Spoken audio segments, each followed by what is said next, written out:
देवस्य धीमहि धियो यो नः प्रचोदयात्। गायत्री मंत्र सनातन का मंत्र है और सनातन काल से चला आ रहा है। सनातन काल से चला आ रहा है और संपूर्ण देवी देवता संसार के गायत्री मंत्र जपते थे। समय समय पर अलग अलग प्रकार से लोगों ने अर्थ निकाला और अलग अलग प्रकार से लोगों ने उसमें अपनी अपनी विचारधाराओं को जोड़ा। उसमें महामंत्र का अर्थ लोगों ने लगा लिया, कोई 2 अक्षर का, कोई 4 अक्षर का, कोई 26 अक्षर का, कोई ओम को महामंत्र कहता है।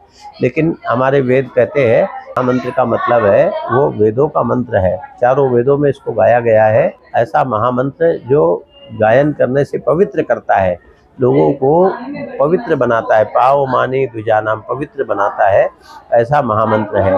इसमें स्त्री और पुरुषों के लिए कोई अलग अलग बातें नहीं लिखी गई है।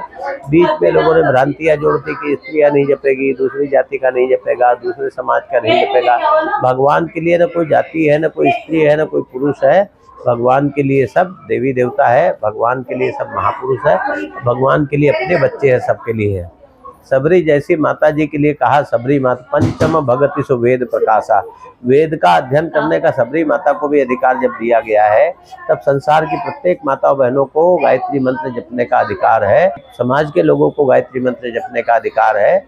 अब प्रत्येक भाई बहन इसका लाभ लेकर पुण्य फल प्राप्त कर सकता है, जीवन को अच्छा बना सकता है। ओम शांति शांति शांति। गुरुजी, जो कुछ कथावाचक है उनका ऐसा मानना है और कहना है कि गायत्री जो मंत्र है वो स्त्रियों को नहीं पढ़ना चाहिए, बालिकाओं को नहीं पढ़ना चाहिए। उसके पीछे उनका क्या मंशा होती है? मंशा हो, पर शास्त्र इसका विरोध नहीं करता, वेद इसका विरोध नहीं करता है। वेदों में एक एक चीज के 10-10 अर्थ है। जैसे आज माने बकरा भी होता है, आज माने काली उसकी उड़द की दाल भी होती है। कितने प्रकार के सब के लिए उपयोग होता है।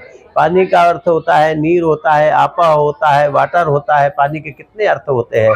ऐसे ही त्याग का, बलिदान का कितना अर्थ हुआ।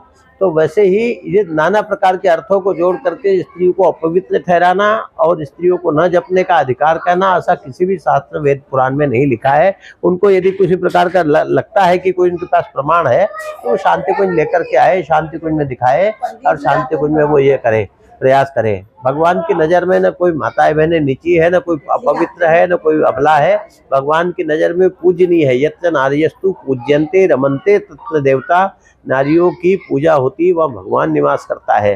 तो देवी नारी का स्वरूप है, गायत्री नारी का स्वरूप है। अम्बे माता, संतोषी माता, दुनिया की सारी देवियाँ वो गायत्री माता का रूप है। इसलिए स्त्रियों को गायत्री जपने से किसी को रोकना नहीं चाहिए। जिसकी अपनी कमी है, उसको बुद्धि नहीं, ज्ञान नहीं, उसको वेद नहीं पढ़ा, शास्त्र नहीं पढ़ा, ये नहीं पढ़ा। शांति कुंज ने चारों वेदों को लिखा ही नहीं है, अनुवाद ही नहीं किया है, बल्कि उसको ट्रकों से लाखों लोगों तक पहुंचाया है। अनुवाद करने के बाद केवल बुक सेलर को नहीं दे दिया, किताब की दुकान में नहीं पहुंचा, बल्कि लाखों घरों में जाकर वेद स्थापना की है। आप चाहे तो उन वेदों को पढ़ सकते हो, आप चाहे तो वाङ्मय को पढ़ सकते हो और उसमें देख सकते हो कि कहीं भी किसी को गायत्री जपने से मना नहीं की। जो मंत्र सबको पवित्र करता हो उसको जपने से कौन मना कर सकता है। इसलिए सब कथावाचक भाई शास्त्र का अध्ययन करें और सब कथावाचक भाई वेदों का अध्ययन करें और शांति कुंज जरूर आने का प्रयास करें। सारे कथावाचक भाई आने का प्रयास करें ताकि आपकी आंखों के सामने आपको प्रूव करके दिखावे कि कहीं कोई बात वैर विरोध नहीं है गायत्री मंत्र जपने में। बहुत धन्यवाद। सावित्री भी इसलिए थी जो कि